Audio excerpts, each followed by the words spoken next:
I've been teaching martial arts for over a decade now, and there's one thing that I see holding people back all the time. Holds everyone back, at least for a while. But is it holding you back?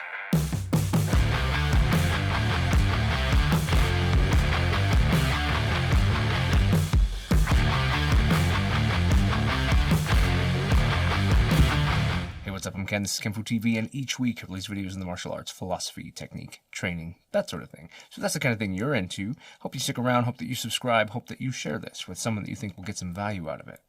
Today we're going to talk about the thing that's holding everyone back. And that thing is criticism.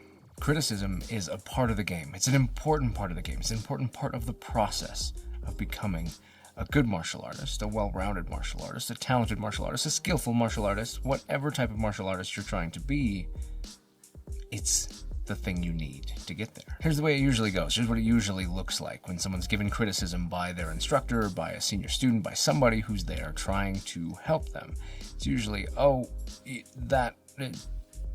that's not how, you just saw the one time that it went like that. That's not how it normally goes. That's not what it normally, I just did it 10 times perfect. And then of course you walked up and that's what it looked like. And you know, all these things, these justifications, these excuses that are there to try to dissuade you from thinking that what you just saw was representative of what they're capable of. How do I know this? Because I do it. I've done it. I try really hard not to do it. But it's easy, especially when it's someone you admire, someone you respect, someone you want to respect you, someone you want to have admiration of your ability. When they give you criticism, everything about you is screaming out saying, just don't let that be representative of me. I'm better than that, I promise. That wasn't, I can do better, and I wish you wouldn't have seen that. Here's the thing, they've seen it. They've seen that, and they've seen everything else. You're being watched all the time. You don't know when someone is watching from across the room or anything. More often than not, if I come up to address something with someone, it's not usually, it is sometimes, but it's not usually because I just happen to walk up and see something and go, oh, let's look at that.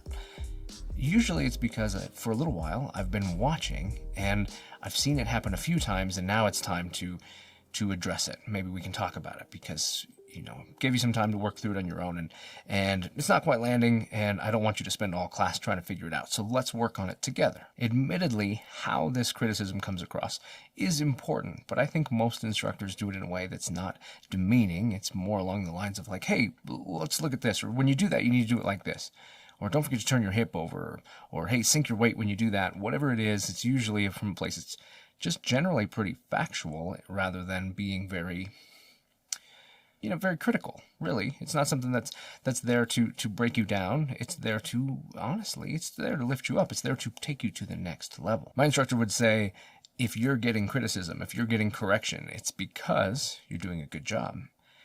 He came to that from a more traditional philosophy, where in a very traditional dojo, it might be very common that someone who's not working hard, someone who's just maybe not worth it, the effort right now, they got to work it out, they got to figure it out, something about them is not matching and not warranting instruction, then they'll just get ignored. The instructor will just put you to work and let you work and not really bother with you because for one reason or another, you're not cutting the mustard yet. So if you're getting correction, that means that they see something in you. They see that you're putting in the work. They see that you're putting in the effort, and they see that about you, and they want to give you more. They want to reward that with some corrections, some details. And as Andy would say, he'd sometimes say, yeah, that might just be something as simple as somebody walking by and going, and that's it. That's all you get, is just a little nod and a grunt, but that told you were on the right track. Well, for one, we are, at least I am, Westerner, and when we do this, we need a little more verbal communication, so the corrections tend to be a little more verbal, but they come from that same place. As my instructor put it, he said they come from a place of love. I care enough about you that I want to see you do better. Here's why I care about this. Here is why I think it's valuable. First, and probably the most obvious, if I were to come up and give you correction, something to help you do better what you're doing, to help you unlock something that's not quite working right, or take what you're doing to the next step, and your response is immediately an explanation of what you were doing now and why you were doing it and why maybe it's not representative of what you had going on, we're wasting time. I already was giving you correction because we were wasting time letting you move on that track. I wanted to give you something so that we could push you forward, accelerate who you are and what you're capable of. And now I'm wasting time hearing why the correction that I just made probably wasn't necessary because I'm really, really good and I already got this figured out. And I was working on this or I was working on that.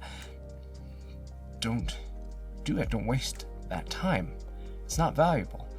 But the other thing that's happening when you do that is you're telling your instructor, whoever's trying to help you, your help, I already got all that. I got it. Don't worry about it. I got it all figured out.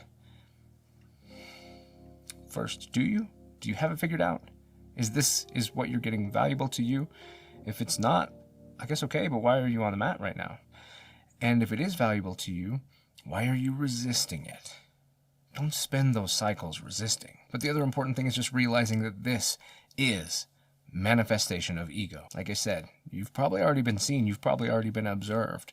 And who you are cannot be hidden. When you're training a physical art, doing a physical thing, who you are and what you're capable of cannot be hidden. That's the whole foundation for why I don't care much for belts and don't think they're a good measure of someone, especially someone you don't know. I can put on any color belt I want and go onto a mat with somebody I've never trained with, and they're going to know a lot about me as soon as we touch hands. It's obvious. Whether you're good, whether you're not good, there's no way to hide it. The only way to hide it, and I've talked about it in other videos, is just obscuring it and not ever letting anybody see you. But we're not talking about that. We're talking about people who have seen you, people who see what you do, people who see what you're capable of.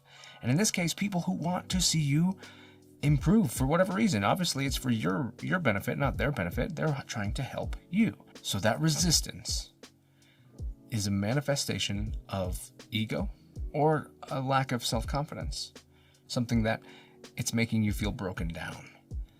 You're pointing out my flaws and I'm struggling with that. So if it's ego, your response is going to be more likely along the lines of, no, that's not me. I don't do it like that. No, I turn my hip over. No, I can hit pretty hard. I'm doing what you said. You just didn't see it. That's the ego conversation. The self-doubt conversation is usually a little more vulnerable, but comes kind of from that same place. Like, I've done it right over and over again. You just saw the one. I know, I just messed up.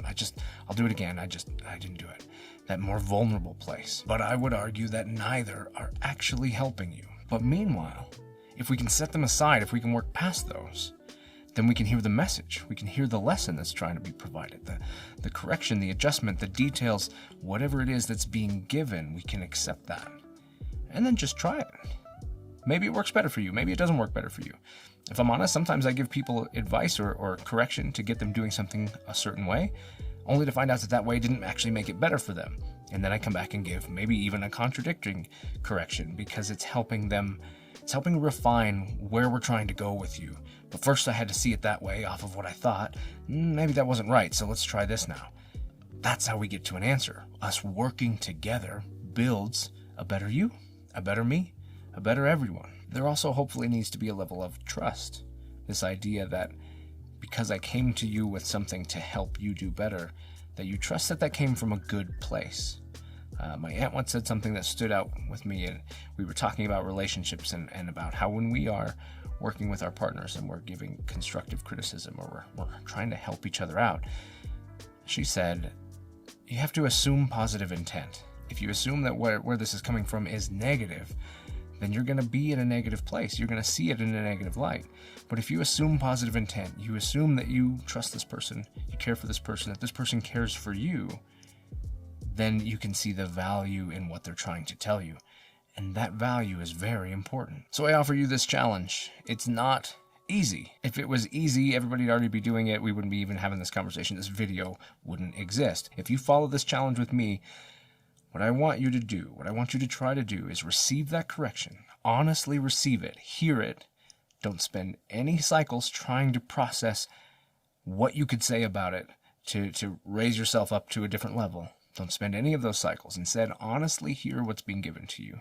Assess how it fits and what you can do and how you can try to implement it. If you open your mouth, it should be to say, yes, sir, yes, ma'am, something that acknowledges thank you is a good one that you could say. Or, equally good, is ask questions, clarify, understand it better. Hey, when you do that, I want you to try turning your hip over.